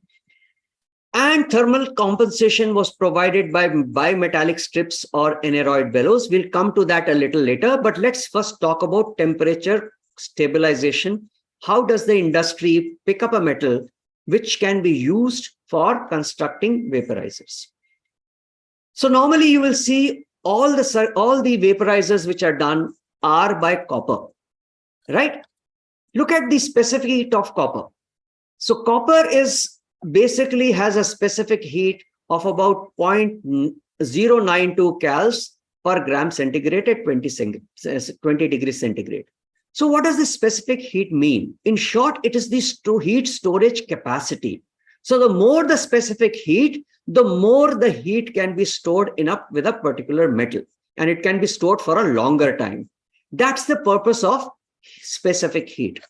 For water, if you look at, water has a specific heat of 1 cal per gram degree centigrade. So it is much higher than copper. That is why water is not a suitable compound which can be used for temperature stabilization. Copper is the one which normally the industry chooses. Now look at the thermal conductivity. What does thermal conductivity mean? That it should provide a heat sink so that it is able to transfer that heat to the liquid anesthetic agent without much delay at a faster rate. So the transfer of heat from the metal to the liquid should be fast enough to match the vaporizing in dial settings which we have done. So look at these properties which are there. So you'll find for copper, the specific heat is 0.1. Although it is lower than aluminum, although it is higher than air, it is lower than steel, it is higher than brass, but it has a high thermal conductivity from rest of them. So when you match these two properties, copper stands out as the first metal of choice to construct a vaporizer. The second one would be, which has a higher thermal conductivity, would be aluminum. So these are the two metals. Because of these two properties, they are used to conduct or construct the vaporizers which we use. Now let's talk about thermal compensation. We have talked about the thermal compensation because it is important to maintain a constant vaporizer output despite temperature changes. And normally it is the splitting ratio alteration which can occur, which is done by a bimetallic strip. It can be computer controlled as for electronic vaporizers and supplied heat as it is done by desflurane vaporizers. So I'm going to talk only about splitting ratio here. We'll talk about this part in the next session whenever we had it. So thermocompensation is provided by a bimetallic strip. So what does it mean? That means there are two metals which are bound together and they have different thermal coefficients of expansion. So what will happen is one metal will have a thermal expansion in such a manner that it will expand at lower temperatures. So once this blue metal expands, it actually turns the bimetallic strip towards the right. However, the pink metal is the one which has a thermal expansion at high temperatures. So when the temperature is high, it will be turned toward the left. So whenever there is a fall in temperature in the liquid, in the vaporizing chamber, this bimetallic strip would actually bend open so that more of gases can enter into the vaporizing chamber as per the temperature for which it has been adjusted. So this is how it happens. Two metals of different, this is the inlet to the vaporizing chamber, which it is in normal position when you start with. So as vaporization occurs, the temperature here cools down, and at a lower temperature, this blue metal starts expanding and it widens the aperture of the inlet for the vaporizing gas flow to occur, so that more of gas can now enter into the vaporizing chamber and collect and get saturated. So this is how the temperature compensation can occur or can be provided by a bimetallic strip. Now, way back when we were using the ether EMO inhalers, the same strategy was applied. So the ether inhaler, the EMO inhaler had a temperature compensation unit. This is the first vaporizer which actually worked accurately to provide accurate temperature compensation to ether. And this is the EMO. And you would see that this was the thermal compensation unit. You had an ether level indicator, and this is the filling port through which you can fill in. And there is a control lever. And this is a scale where you can adjust the dial concentration of the ether which has to go inside the vaporizing chamber. So I have taken a lot of pains to draw this diagram. And if you look at this diagram, you'll find that this is the control lever, which is you are going to adjust. And this control lever is in contact with the spring-loaded valve. What does it mean? That when you increase the ether concentration, the spring-loaded valve will release this valve and more of gases will go into the vaporizing chamber. But if you want to decrease the concentration, then this component or this plunger would be compressed or pushed down so that this opening is narrowed down and less amount of gas will flow in through the vaporizing chamber. So this is how it was concentration calibrated. So concentration calibration was done perfectly in an EMO ether vaporizer. Now, this is the inlet of the vaporizer and this is the outlet. So what does it do? How does it match the vaporizing output? Suppose there is a fall of temperature in the ether after it is vaporized, then how is it going to do the temperature compensation? So one thing was that temperature stabilization was provided by a larger volume of water, which are almost 1.2 liters here. And then they put in a small metal bellows, which were filled in with freon gas. That is how your refrigerators were using the freon gas. So what will happen here is that as the ether evaporates from the liquid, more vapors are formed and it cools down. Then this metal bellows would be depressed. It will open the vaporizer output to a wider aperture so that more gases can flow out through the vaporizing chamber. And if the temperature was stable, it will move up and close this or make this orifice narrower so that lesser amount of vaporizing chamber gases flow out and mix with the bypass chamber, and the concentration is the same what you have set here when it comes out. So now just look at the animation. This is the bypass flow which is coming right from the vaporizer into the vaporizer. This is not going into the vaporizing chamber.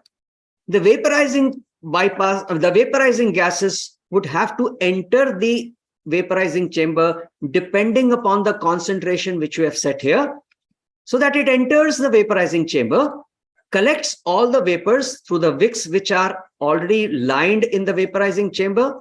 So it is also lined with the wicks there, and then it has to leave the vaporizing chamber from this output which is there, which can be narrowed or widened depending upon the temperature of the liquid, whether this freon-filled gas capsules rises up or comes down accordingly, and then mixes with the bypass gas to give you the desired concentration which you have set.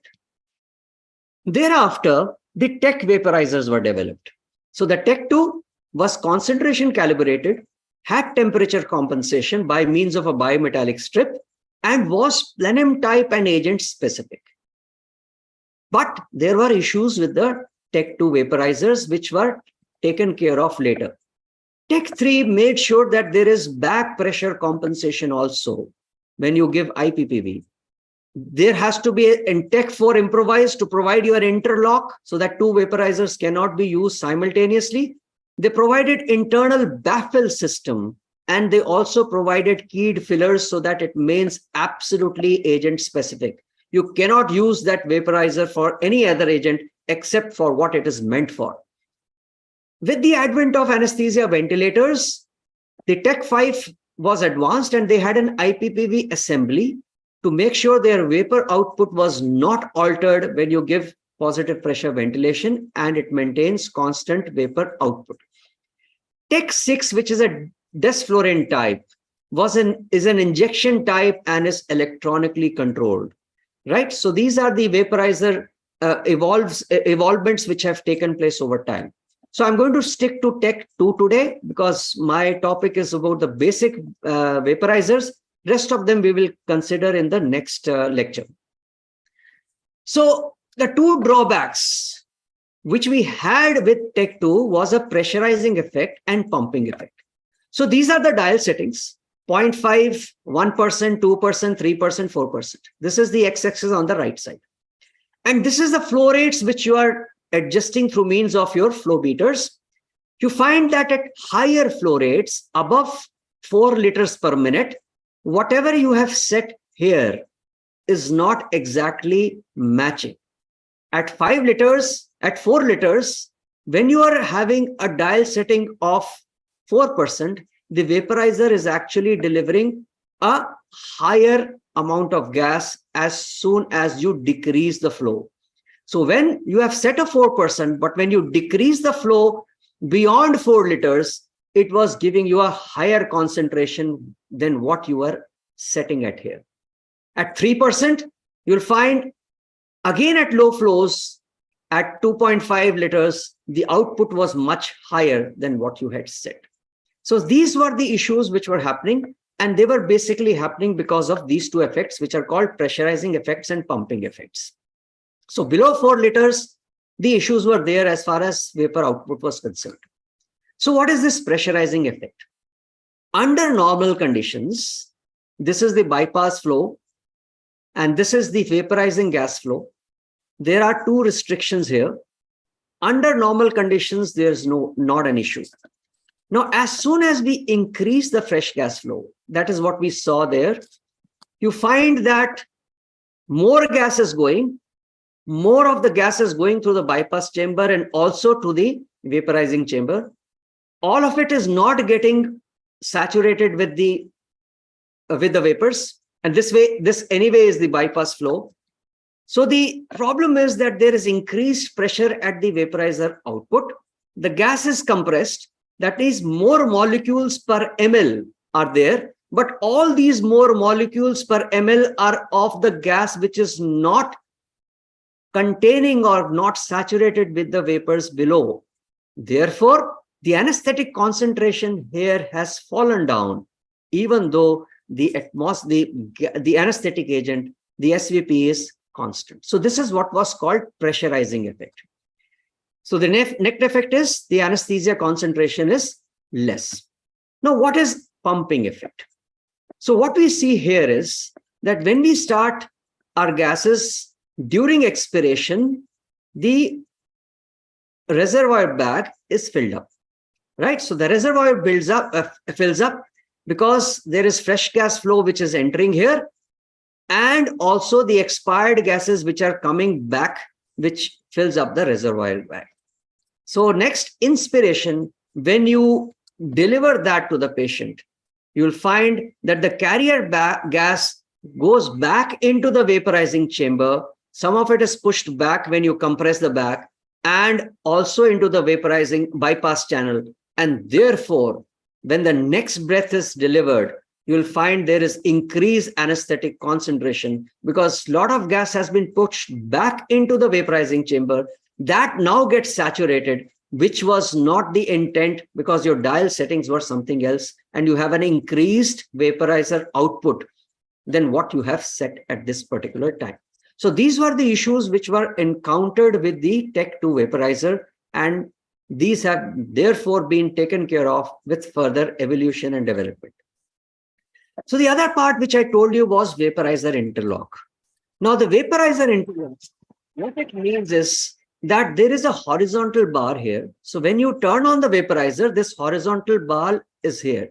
So as soon as you put it out, and now when you turn the vaporizer on, the horizontal bar of this vaporizer is pushed inside and it locks this vaporizer. You cannot use these two vaporizers together. It is either one of them which can be used, and because of these horizontal bars, which will compress the other vaporizer, which will compress the horizontal bar here of the other vaporizer and lock it. So this is what is called as locking. Now, to make sure that these vaporizers were agent specific, so that you do not fill in a wrong agent into the wrong vaporizer, we had something called as keyed filling devices. So the keyed filling devices are coded at both ends. So it has a bottle collar and a bottle adapter. So this is the code which is given. It will be different for the halothane and sevoflurane. For isoflurane, there is a collar which is provided with the bottle, so that this keyed filling device, which is required, or an interface required to pour the anesthetic agent into the vaporizer, to fill the anesthetic agent there, you can only connect it to a isoflurane bottle. So this is coding done at one end. So this is how it will fill in, and it will attach at these two levels, and then the liquid from the bottle can now go into this filling device. The other part, the other end, was the device fitting into the vaporizer. So this is also coded. This is a slot which has been provided in an isoflurane vaporizer, so that this killing device, the distal end of it, easily goes inside the vaporizer, and isoflurane from that bottle can now be filled into the vaporizer like this, and you can lock it.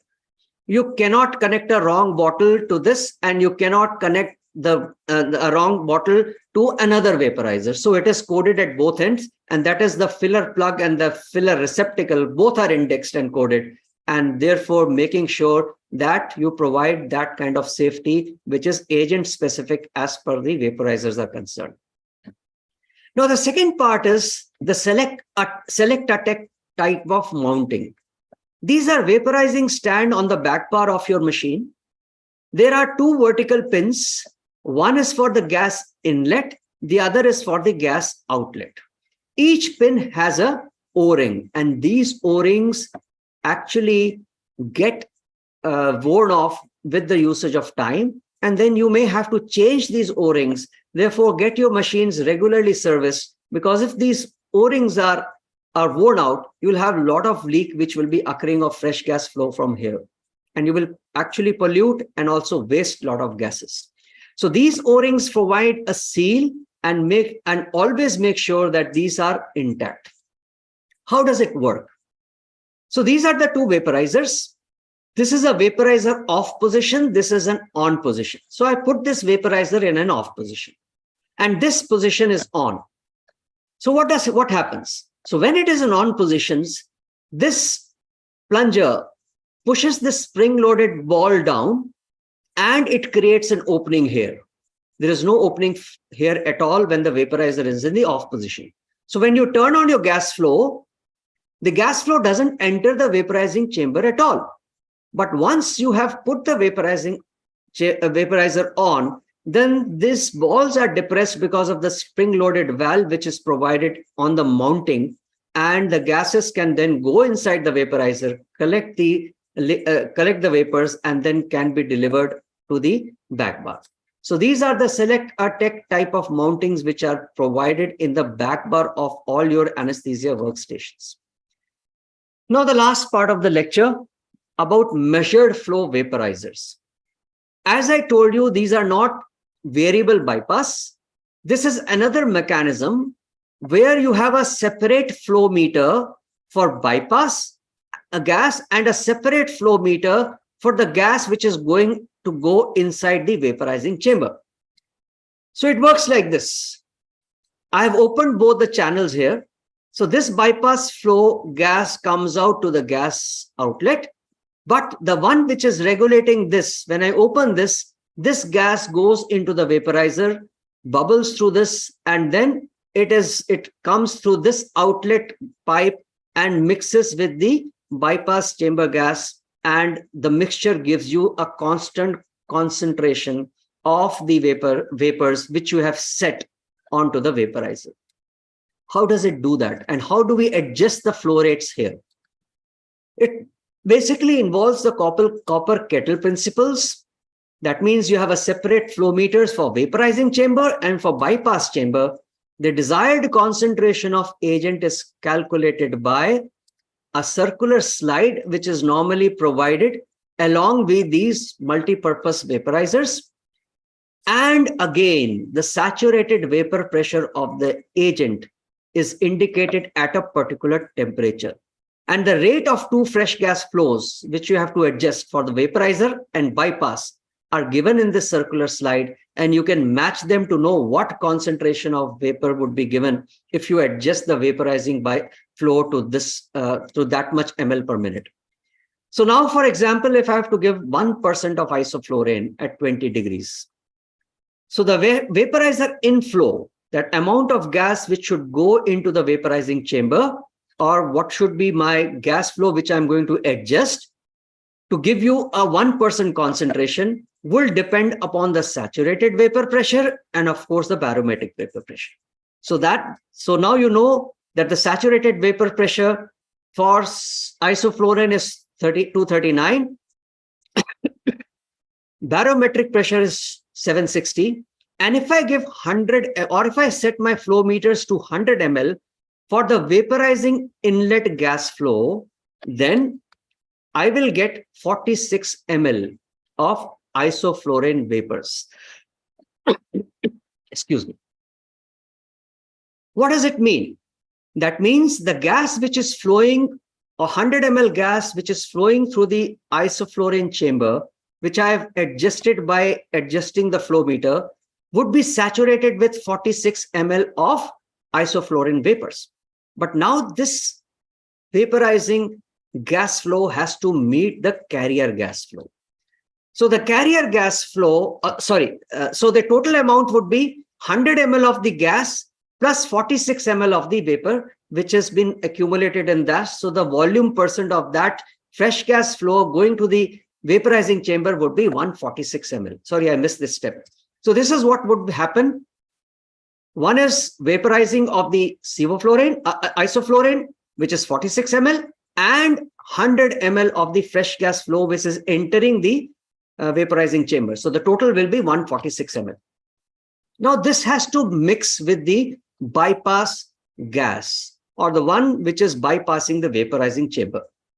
So if the bypass vaporizing chamber gas is about 4,500 ml, then what would be the total fresh gas flow? It will be 4,500 ml plus 146 ml. So the total gas flow which we'll be getting at the outlet would be 4646 ml. Now 46 divided by 4646 would give you the percentage when you multiply it 100, and it comes to 1%. So what you will have to do is to give 1% of isoflurane through a measured flow meter. You will have to set a fresh gas flow rate for the vaporizing chamber at 100 ml and a fresh gas flow which is bypassing the vaporizing chamber at 4.5 liters. Then only it will deliver 1% of isoflurane. So if you want to increase it, a similar kind of calculation can be done, which is readily done by the circular slide which is provided to you. We just wanted to show you the principles on which this circular slide rule has been designed. So your first step is set the concentration desired at total fresh gas flow, and then match the temperature of the selected agent and fresh gas flow through the vaporizer. So we are coming to the end, and what we have today listened is what are the physical principles which are involved, how volume percent should be interpreted as partial pressure, because that is how the gases exert their effects. The IV agents would exert their effect down a concentration gradient in the bloodstream, but gases exert their effect by means of partial pressure. And what is the role of altitude or barometric pressures when we talk about the liquid to vapor conversion? So liquid to vapor conversion is dependent upon the saturated vapor pressure, boiling point, and adding a third entity to it is the barometric pressure. To optimize the vapor output, if you are using a variable bypass, you need to have splitting ratios for a particular agent. They are all plenum type now, and they are all provided by temperature compensation and stabilization. Measured flow are basically based on principle or copper kettle, and that is the Takioka vaporizer which was being used. But the problem here is that there are likelihood of a lot of mishaps. If a person has delivered anesthesia with isoflurane, he doesn't empty the vaporizer, goes out. You do not know which agent is inside. So those kind of mishaps can occur if you have multi-agent vaporizers. Rather, we should look at agent specific. That is how the evolution is. We all know now what are the hazards of pressurizing and pumping effect. And these vaporizers are now integrated with vaporizing interlock, select attack kind of mechanisms. Thank you very much for patiently listening to me. I'm sorry I would have taken a lot of time, but I intended to go slowly so that you can understand what I'm trying to talk. And thank you once again, all of you, to have given me this opportunity to talk to students who can now actually listen as and when they require to listen to this lecture. Thank you very much. Thank you, sir. Thank you so very much. It was mesmerizing. I wish I had such lectures when I was a student, and the online things, and it made things very easy. It was totally comprehensive, collaborative to the Z point. And now I would request Rakesh to say a few words and discuss things. Yeah, sir. Thank you so much, Saurabh, and thank you so much, sir. Your lectures are very much simplified for us to understand the complicated, one of the complicated lectures, because many of us have not used them and seen them. But understanding the basics through these initial vaporizers are very important when we start using the newer vaporizers that we are, because the concepts has to be understood, and you have now, I think, as usual, make them very, very easy for us to understand. I think we can, Saurabh, if you allow, we can have some questions from the participants if they want to ask. Sure, sir. Sure. So any participant, they can unmute themselves and ask sir for any query or anything that you want to think of. Most probably we'll be having sir along with us with the newer vaporizers and how they function. So once we have understand the basic concept, it will be a little easier to understand the advanced vaporizers for our clinical practice. Any questions, any comments? I think it was so easy and so simplified by you, sir. So I don't think there will be any questions for it. Totally comprehensive, sir. Either they have not understood anything or whatever it is. No, sir. It would be other way, that it was so simplified that they have understood the things very nicely, sir. So I think we should say thank you to sir. Over to Saurabh for the final comments. Thank you, Rakesh. Thank you so much. Thank you. Thank you so much, sir, for such a elaborative talk. Thank you, Dr. Rakesh Garg and Dr. Uma, for being there throughout the session. And actually, I myself am mesmerized about this vaporizer session. So, and it's a great beginning for conceptual anesthesia to have you, sir. And sir, if you can announce when you take the second part of this, myself will look forward to that. I'll try to do that. We will fix up a time with Apoor when you and see that. Sure, sir. Thank you very much. Bye. Thank you, Apoor. Thank you. Sir. Bye, Uma ma'am. Bye, Saurabh.